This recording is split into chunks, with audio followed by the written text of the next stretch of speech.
Hello, today I'm going to be reading Chapter 13 of Takeout by Margaret Maron. The woman who opened the door to number 403 fit Sigurd's stereotypic image of a Wagnerian Valkyrie. Tall and stoutly built, she wore a dark red dress with a square neckline, and it flowed from her broad shoulders to her knees with no hint of a waist. Her blonde hair was worn in a braided cornet, and her creamy complexion glowed with vigorous health. All she needed, thought Hence, was a shield and a helmet. She carefully read the ID badges that Sigurd and Hence held up, then shook her head. "I'm so sorry, but this is a very inconvenient time. Miss Randolph cannot possibly see you now. She's working." "Working?" asked Hence. "We understood that she's retired." "Working on her book," the woman said. "Once she's in the flow of memory, she hates to be interrupted." "And you are?" Sigurd said. "Marion Schmidt, Miss Randolph's personal assistant." "Do you live here, Miss Schmidt?" She frowned. "Why do you ask? Were you here last Tuesday evening?" "Please, Lieutenant Harold, is it?" She squinted at Sigurd's ID. "Harold." "Sorry, Harold. I really must ask what this is about, Lieutenant." "This is about," Hence said sternly, "is a murder investigation." "Those two men on the bench around the corner?" "Right. So we need to speak to Miss Randolph. Now. I could tell her you're here, but if you interrupt her now, she may be too annoyed to speak to you. Could you possibly come back after lunch?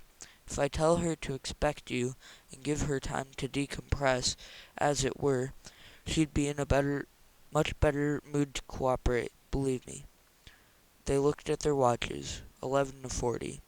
"Rather than push it," Sigurd said, 12:30? 1 o'clock would be better." "Tell Miss Randolph to expect us at 12:45, Sigurd said. Miss Schmidt Very well, Miss Schmidt said. She did not sound happy about it. As they walked back toward the car, Hence said, "Lunch? Maybe the waiter who saw our second victim." The diner across the street made decent tuna salad sandwiches on thinly sliced sourdough toast, but they were told that Nick Finmore wouldn't be in till 1:30. As they ate, Sigurd asked Hence to tell her about the legendary Charlotte Randolph. "The way I heard it," he said, taking a bite of his dill pickle, "is that she knew the staging of that production because she was a member of the chorus. I think she had one solo line to sing, but that was it. So it was the classic Footlight fairy tale." Sigurd repeated the words of that rally bookseller. "She said all the planets lined up to let her sing that night." "She's right. Operas are hugely expensive to put on, so they don't take any chances if they can help it. It's a belt and suspenders mentality." "More than one understudy, you mean? Except they're not called understudies. They're covers. Someone in the second tier of singers who's already made a name for herself knows the role, and is no more than 15 minutes away. That's what should have happened with Charlotte Randolph. I forget the details, but for some reason the first cover wasn't available, so when the soprano broke her leg or something just minutes before the curtain was to go up, they didn't have a choice. Randolph went on in her place, and corny as it sounds, a star was born." "Lucky," said Sigurd. "Should make one hell of a book," Hence agreed. "Opera keeps popping up, doesn't it?" "How do you mean?" "Well, Miss Delvicho calls her handyman Albrich, so she must know opera, right? And Charlotte Randolph made a career of it. They're neighbors. I wonder if they're friends." Before Hens could answer, Sigrid's phone buzzed. When she answered, Tilly's excited voice came through loud and clear. "We've finally got a name, Lieutenant. Jack Bloss. No details yet." They rang the bell at number 403 at precisely 12:45, and this time the PA was more welcoming. "Come in, come in. Miss Randolph is expecting you." Ms. Delvico's Federal-style house had been furnished in turn-of-the-century mahogany and walnut. The interior of Miss Randolph's Federal-style house was mid-century modern, with lacings of operatic bling. Load-bearing walls had been replaced with fluted columns that supported the weight of the house and opened up the ground floor from the front entry to tall windows at the back. Except for a classic grand piano that dominated the far end of the room, the furnishings were a symphony of white and shiny chrome.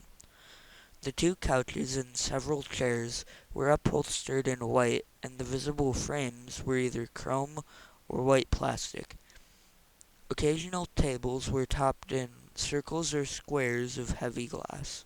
Suspended from the 10-foot ceiling were a half-dozen chandeliers of varying sizes. Like smaller versions of the chandeliers at the Met, the spiky crystal starbursts hung at different levels. A couple of iconic Eames lounge chairs sat before a white brick fireplace.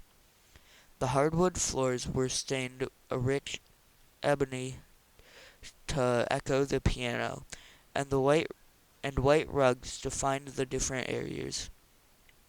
A large round rug near the middle of this first floor held a circular chrome and glass table that could seat 8. The staircase had chrome railings, and it, too, was carpeted in white. Mirrored folding screens blocked off one corner of the room. What kept the black and white space from feeling as cold and sterile as a hospital were the colorful abstract paintings that hung on every wall and the pots of greenery massed around the room. In one corner of the window wall, a 9-foot tree with lacy leaves towered above some spiky plants that looked like green knife blades to Sigrid, who cheerfully confessed to black thumbs when it came to houseplants. Clusters of brightly patterned foliage in shades of red, pink, and yellow filled a large planter in the other corner. Sigurd's housemate grew plants on their window ledges, so she did know that the pots of red flowers were geraniums. Moreover, she recognized the miniature bush with fragrant white blossoms because gardenias grew around Grandmother Latimore's house down in North Carolina. The whole setting was appropriate for cocktail parties, large dinners, or small chamber concerts. After the Wagnerian references and meeting Randolph's personal assistant, Sigurd expected an imposing operatic diva. Instead, Charlotte Randolph was short, small-boned, and elegant in a simple white, I'm going to totally butcher this word, but djebala trimmed in silver embroidery at the neck and cuffs. The glass-topped dining table where she sat was strewn with letters, photographs, playbills, and programs. A space large enough to hold a silver tray had been cleared in front of her, and she gestured to two adjacent chairs. "I hope you'll join me," she said in a clear, melodious voice. "My housekeeper makes wonderful little sandwiches. Are you sure you won't stay, Marian?" Miss Schmidt shook her head. "Thanks, Charlotte, but they'll want to talk to you privately." When the outer door closed behind her, Miss Randolph lifted the teapot and said, "Milk, Lieutenant, or as it comes?" "Neither, thank you. We just had lunch. We're here to— Marian told me. It's about the men that died around the corner." "I understand. but there's no reason we can't share a cup of tea while you ask me your questions. Now then, she said with a coaxing smile. Milk or lemon? Sigrid sighed. Lemon, please. No sugar. Time had been kind to the woman. She had to be nearing 80, and while she was no longer the slender beauty pictured in that publicity photo that Tilly had shown them, those few extra pounds had smoothed away many of the wrinkles women of her age usually had. Her naturally blonde hair was completely white now, and softly curled around her still lovely face. When she smiled at Hence, a dimple flashed in her right cheek. She poured tea for him too, before offering them the plate of dainty sandwiches. The circles are watercress and the little squares are cucumber. The triangles are salmon and dill. I prefer savories to sweets this time of day. Push those pictures out of the way if you need more space.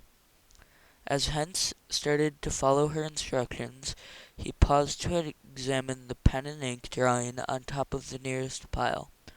Wow, is this an original Al Hirschfeld? The soprano nodded. I really should get that framed. Such a clever artist. He drew me at least 4 times. That was when I sang Desdemonia. 3 Ninas? I only see 2. Sigurd looked across at the caricature of Charlotte Randolph in courtly dress and carrying a lace-edged handkerchief. The artist's style was instantly familiar to anyone who grew up reading show business reviews in the New York Times. As a child who loved puzzles, Sigurd had been delighted when Annie explained that the number beside Hirschfeld's signature indicated how many times he'd hidden the name of his daughter Nina in his drawings. The straight lines of the capitalized letters were so easy to camouflage amid hair, feathers, draperies, and furs that it sometimes took her several minutes to find them all. I see 2 of them in your hair, said Hence, and I thought the other one was in the lace of your handkerchief, but not the lace, Sigurd said. It's the front folds of her dress. Miss Randolph smiled as she bit into a cucumber sandwich. Bravo, Lieutenant.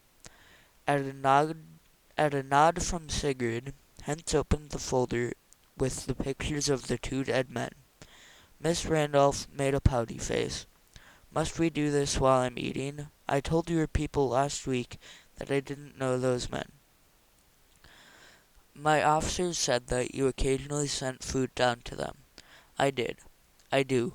I don't like food piling up in my refrigerator, so when my housekeeper leaves, she takes any extras down there. My housekeeper, Lieutenant, not me. And did she do that last Tuesday? No, she's only here Monday, Wednesday, and Friday, although she or Marion will help out if I need someone on the weekend. You live alone? No companion? As long as I stay healthy. I don't need anyone here at night. Marion's usually here from 10 till 4, and Selma comes on alternate days to clean and do a little cooking.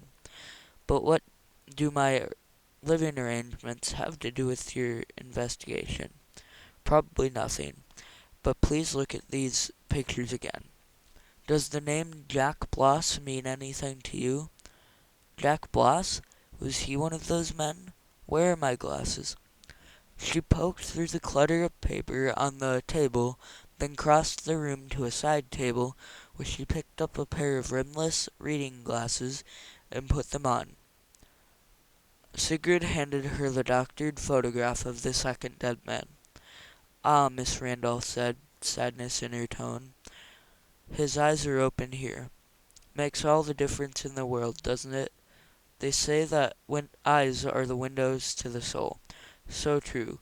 He didn't have a beard when I knew him, but yes, that's Jack Bloss. Was he here? She nodded. How did you know him? It was years ago. The soprano's voice softened and deepened with nostalgia. He worked backstage on the lighting crew at the Met for a while, then moved on to Broadway. Lovely man, very handsome. She looked down at the picture. Of course, he had a full head of brown hair back then, and a smile that could melt your heart. Did he melt your heart? Hence asked. She dimpled. You'll have to read my book, detective. In fact, that's how we reconnected. I'm not sure how he found my number, but he phoned on Tuesday morning. He'd heard that I was writing my bio and asked my assistant if he could bring over the program from that night. I had the insert that explained how I was to go on to Marta Const- Constanz- Constanaza's place. Of course I said yes as soon as Marian told me. That pile on the end, she gestured to the papers on the other side of Hence. I think that's where Marian put it. Such a surprise to see it after all these years.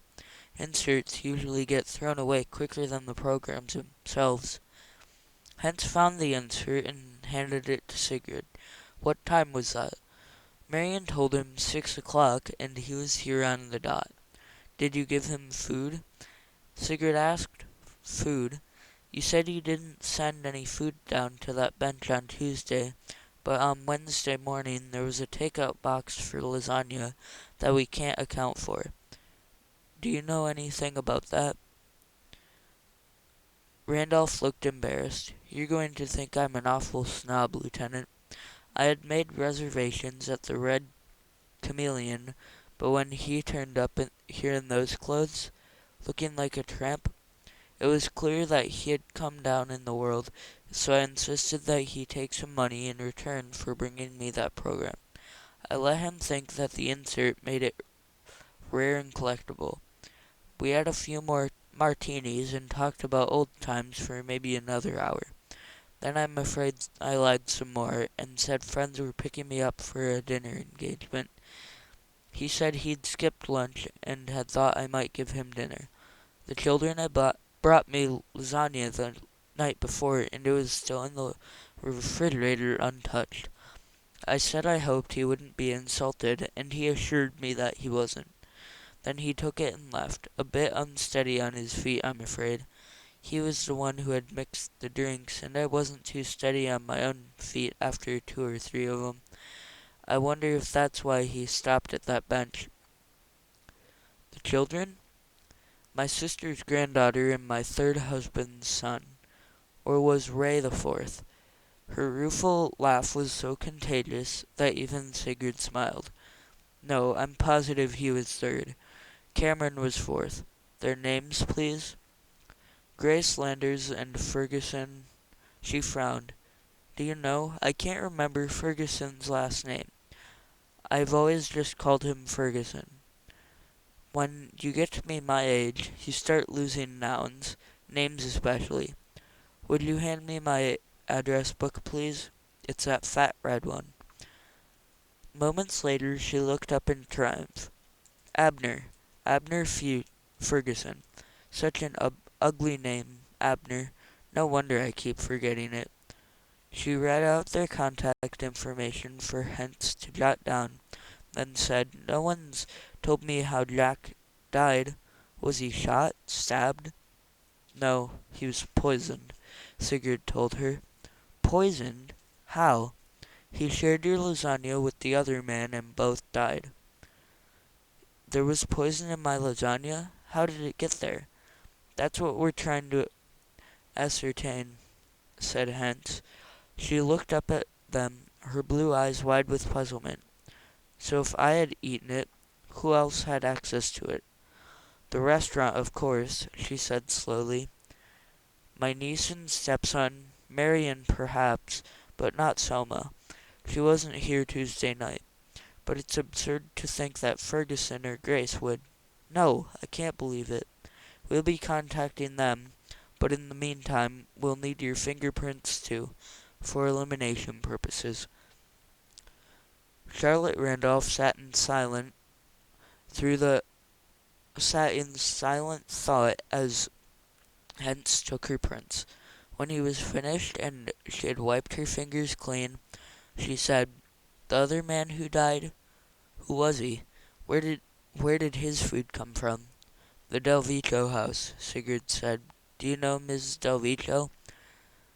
"We've been neighbors for more than 40 years, so of course I've met her. Her daughter, too."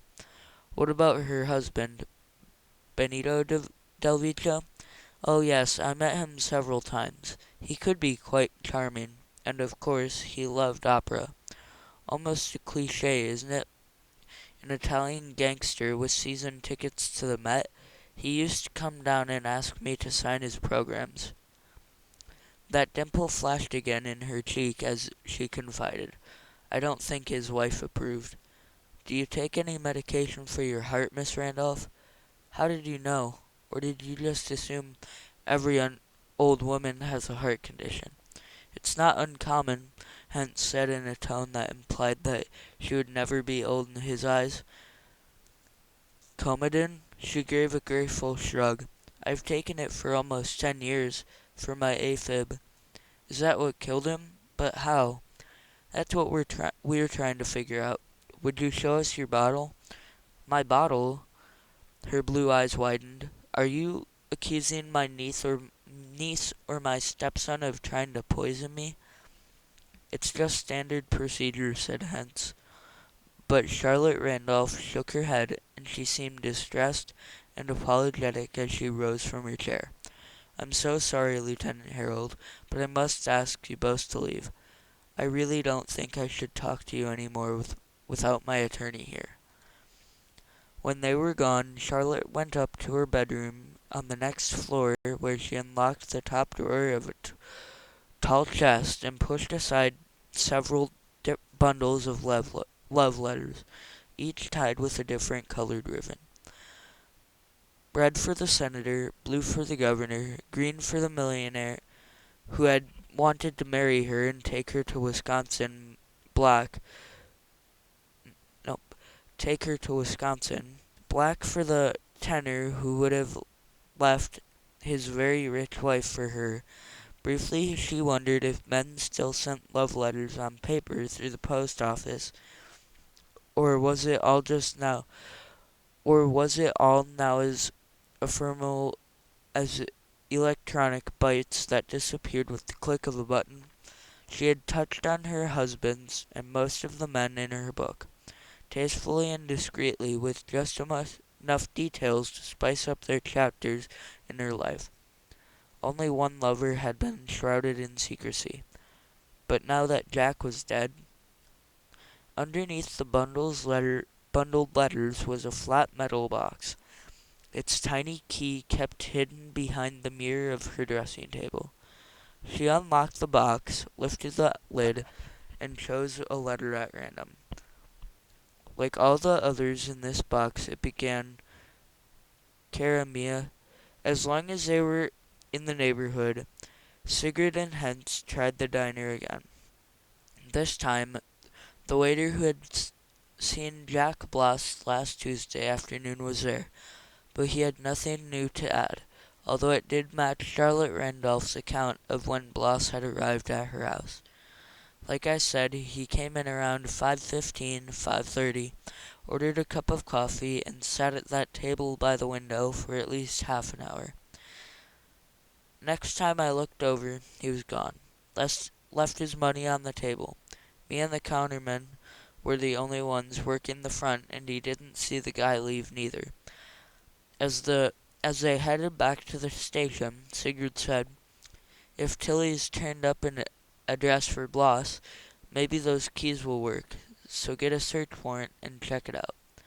Up on Madison Avenue, the intercom on Marcus Livingston's desk buzzed, and Miss Bale's disembodied voice said, "Dr. Bohr's on line 1. Her employer laid aside the dull brief he'd been reading and picked up the receiver. "Dr. Bohr? Marcus Livingston here. Any success?" "You got lucky, Mr. Livingston. I've located some tissue at a lab in Rochester. Another 3 days and it would have been incinerated. They're expressing it to my lab, and I should have it tomorrow morning. So if you'll send along the person you're trying to match, I'll take a swab and get it right on. How long before we know the results? No more than 72 hours. In fact, if they're nowhere near a match, it'll be even quicker. In any event, I'll put a rush on her. I'll put a rush on it. Thank you, doctor. I'm very grateful. A dry chuckle came across the line. Let's hope you feel the same when you get my bill. They agreed on a time and the address, and Livingston gave the information to Ms. Bales, who immediately called Vincent Haas at his East Side hotel. And that is the end of chapter 13, and I will see you tomorrow for chapter 14, and as always, have a wonderful day.